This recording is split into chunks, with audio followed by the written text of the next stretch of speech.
एक विषय लेकर आया हूँ। थोड़ा सा मुझे एक वीरांगना ने भी छेड़ दिया है।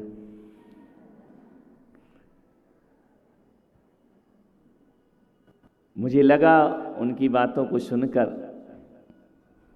कि शायद संतों के प्रवचन लोग कानों से ही नहीं सुनते हैं, हृदय से भी सुना करते हैं। उसका यह परिणाम है कि एक जैन समाज की बेटी देश के लिए, वतन के लिए इतना सब कुछ कर रही है। तुम तालियां बजा रहे थे और मेरा सीना गर्व से फूल रहा था।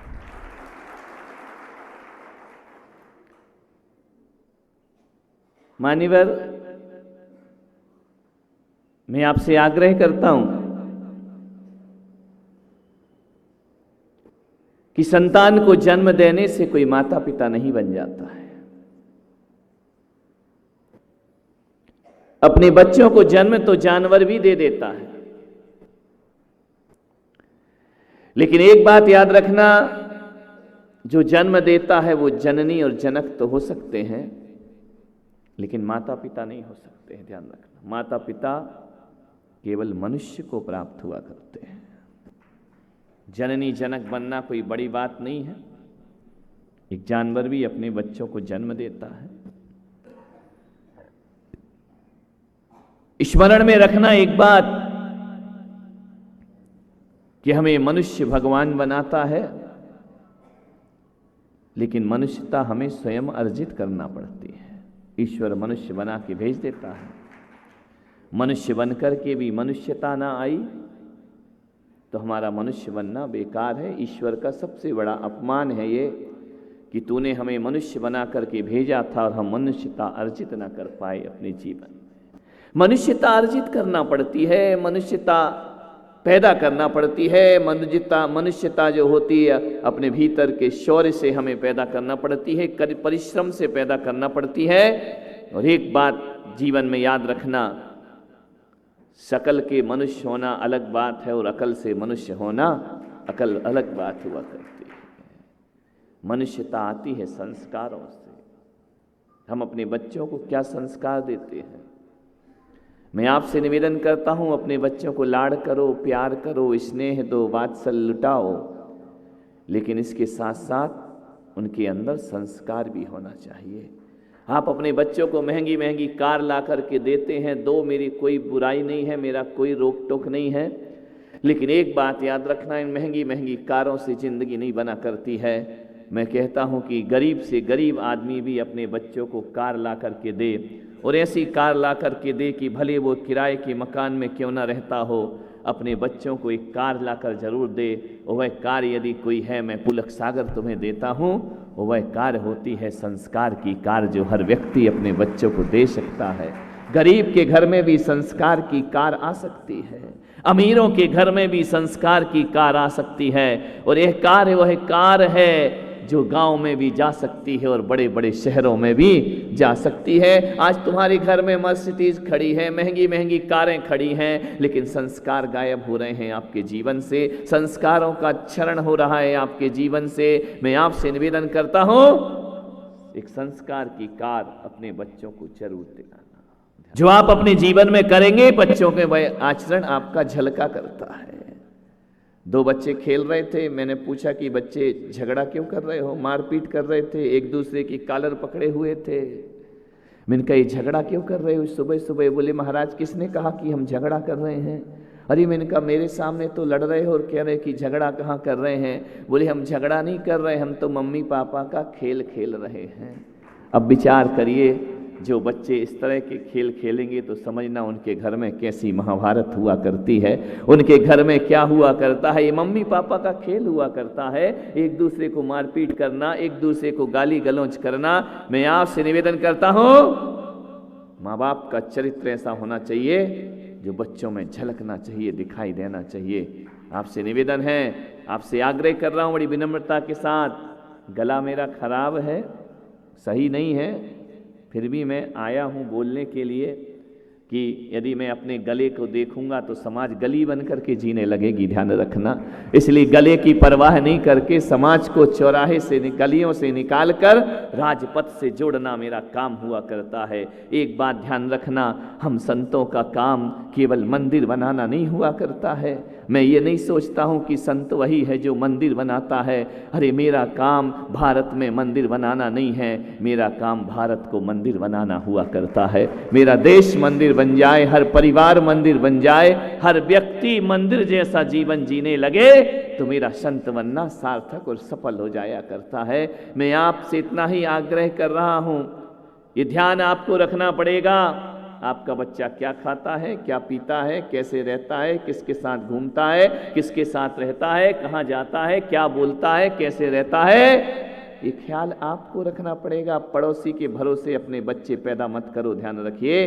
अपना बच्चा अपने दम पे पैदा करो, और अपना बच्चा यदि दम नहीं बना सकते उसे इंसान, तो मैं कहता हूं कि जो अपने बच्चों का भविष्य बिगाड़ता है, जो अपने बच्चों को एक अच्छा इंसान नहीं बना सकता है, उसे माँ बाप बनने का हक नहीं होना चाहिए। ध्यान रखना, माँ बाप वही हुआ करते हैं जो बच्चों को इंसानियत में ढालने का प्रयास करें।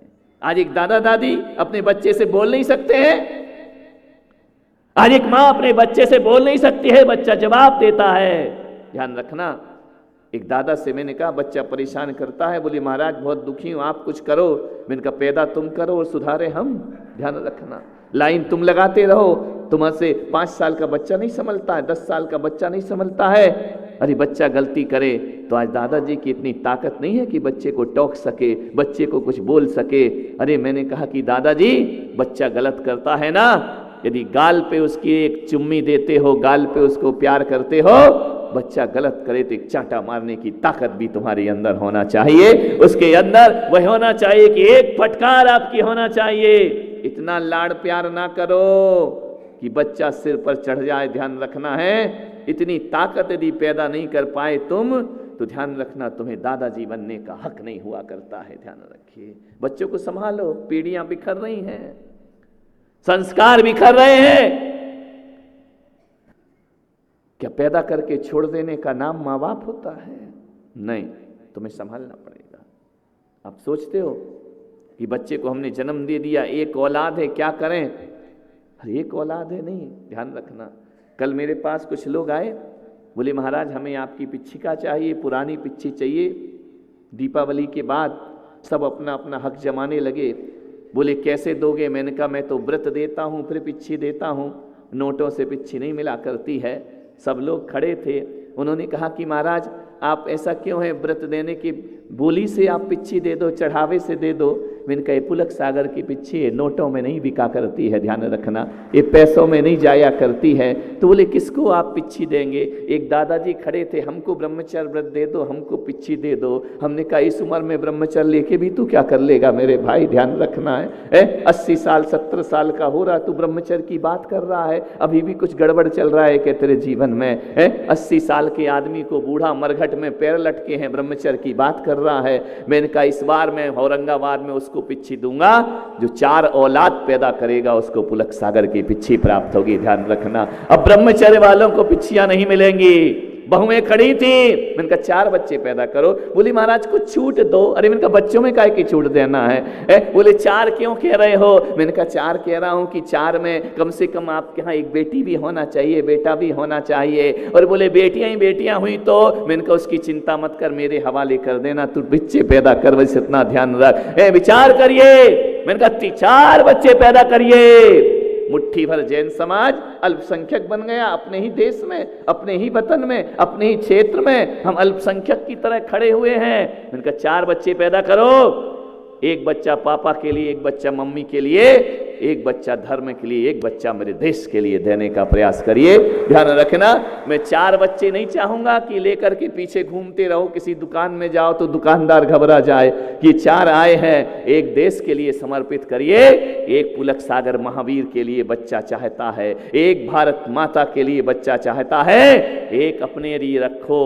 और एक किसी का घर बसाने के लिए बेटियां भी रखो जो दूसरों का घर बसा सके, दूसरों के घर को आबाद कर सके। उसे मिलेगी पिच्ची, ध्यान रखना। महावीर पहले क्यों नहीं आए महाराज? हम तो लाइन लगा देते हैं, ध्यान रखना। मुझे लाइन भी नहीं लगाए, मुझे क्वांटिटी नहीं क्वालिटी चाहिए, ध्यान रखना।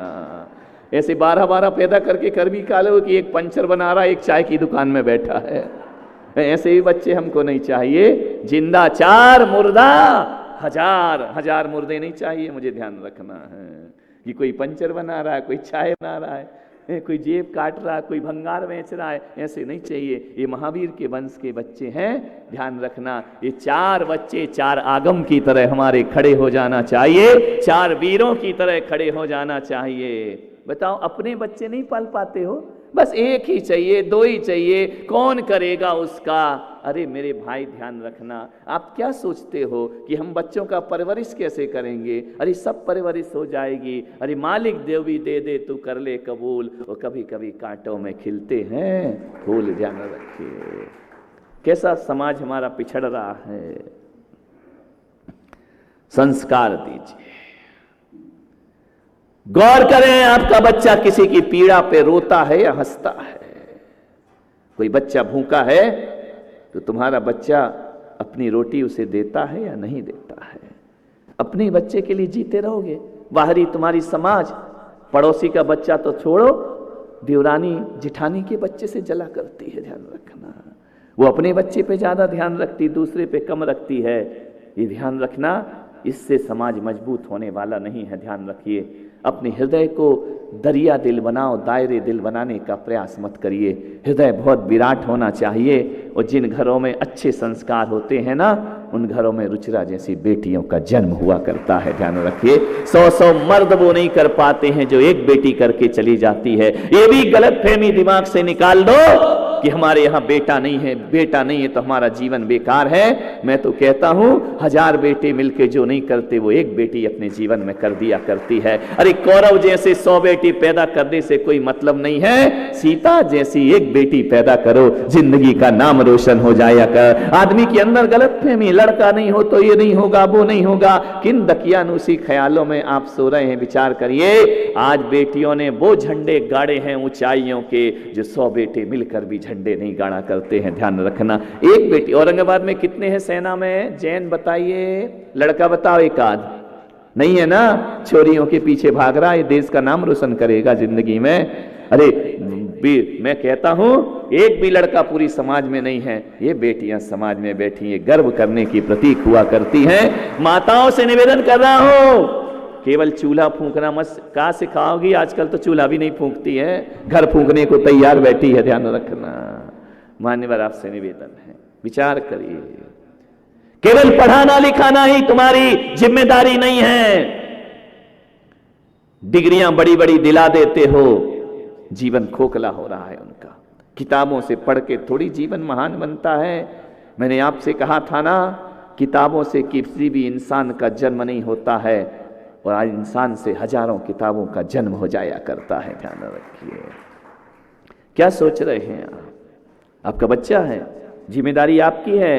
पड़ोसी कुछ नहीं करेगा, पड़ोसी तो तैयारी बैठा है कि इसके घर बर्बाद हो, इस घर में आग लगे और मैं पेट्रोल कब डाल दूं, ध्यान रखना। पड़ोसियों का काम यही हुआ करता है। पड़ोसी के भरे बच्चों, पड़ोसी के भरोसे अपने बच्चे मत पालिए, स्कूल के भरोसे बच्चे मत पालिए। ये वेतन भोगी शिक्षक ये केवल जिंदगी के कागज पे नंबर दे सकते हैं, लेकिन जिंदगी में फेल कर दिया करते हैं, ध्यान रखना है। ये वेतन भोगी, इन्हें तुम्हारे बच्चों का भविष्य नहीं बनाना है, इन्हें तो कागज पे अच्छे नंबर लाना है और अपने स्कूल का नाम करना है, ध्यान रखिए। और वो नाम भी इसलिए नहीं करना कि बड़े गौरव के लिए करना है, उनका स्कूल चलता रहे इसलिए अच्छे नंबर दिलाना उनका उद्देश्य हुआ करता है। ये वेतन भोगी लोग ये भारत का भविष्य नहीं बना सकते हैं। ये शिक्षक की परंपरा विदेशों की परंपरा है, और गुरुओं की परंपरा भारत की परंपरा हुआ करती है। शिक्षक वो होते हैं जो वेतन भोगी होते हैं, ध्यान रखना। शिक्षक वो होते हैं जो आजीविका के साधन सिखाते हैं, और गुरु वो होते हैं जो जीवन निर्माण की कला सिखाया करते हैं, ध्यान रखना। जीवन का निर्माण कैसे करना है वो गुरुओं के पास बैठ करके आया करता है। मान्यवर क्या सोचते हो? कैसा आपका चिंतन है, कैसे आपके विचार हैं?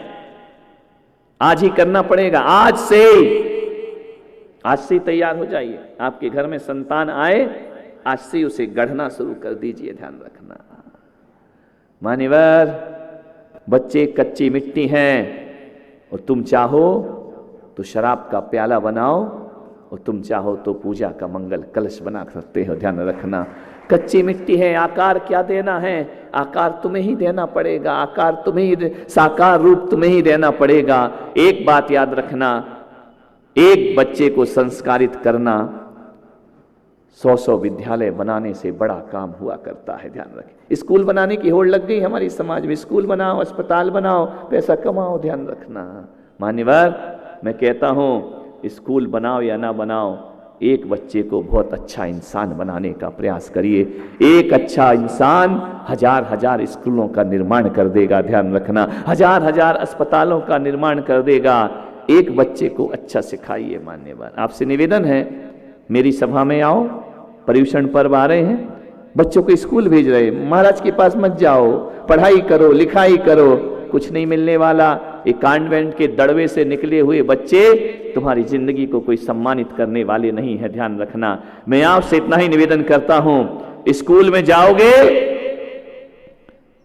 तो आ से अनार सिखाया जाता है और मेरी सभा में आओगे तो वहां से अदब सिखाया जाएगा। ध्यान रखना है, अनार महत्वपूर्ण नहीं, अदब महत्वपूर्ण होता है। स्कूल में जाओगे, बा से बकरी सिखाएंगे, बकरी जो मिमियाती रहती है। वो पुलक सागर की सभा में आओ, मैं बा से बकरी नहीं, बा से बहादुरी सिखाने का प्रयास करूंगा। ध्यान रखना, आइए मेरी सभाओं में, पर्युषण पर्व यहां पर लग रहा है। ध्यान रखना, स्कूल में जाओगे, सा से सड़क सिखाया जाएगा और पुलक सागर की सभा में सड़क पर सलीके से कैसा चला जाता है, मैं सड़क नहीं, मैं सलीका सिखाने का प्रयास किया करता हूं। और स्कूल में जाओगे, दा से दवात सिखाया जाएगा, मेरी सभा में आओ, दा से दोस्ती सिखाने का मैं प्रयास करूंगा आपको। ध्यान रखिए, वर्णमाला वही है, सिखा क्या रहे हो? हमारे देश का पतन तो देखो। हमारे देश में कहा कि गा से गणेश सिखाओगे तो मुसलमान नाराज हो गए, उन्होंने कहा सांप्रदायिकता है, हमारा बच्चा गा से गणेश नहीं सीखेगा, वर्णमाला में से गा से गणेश हटाना चाहिए, ये हिंदुत्व का प्रचार हो रहा है।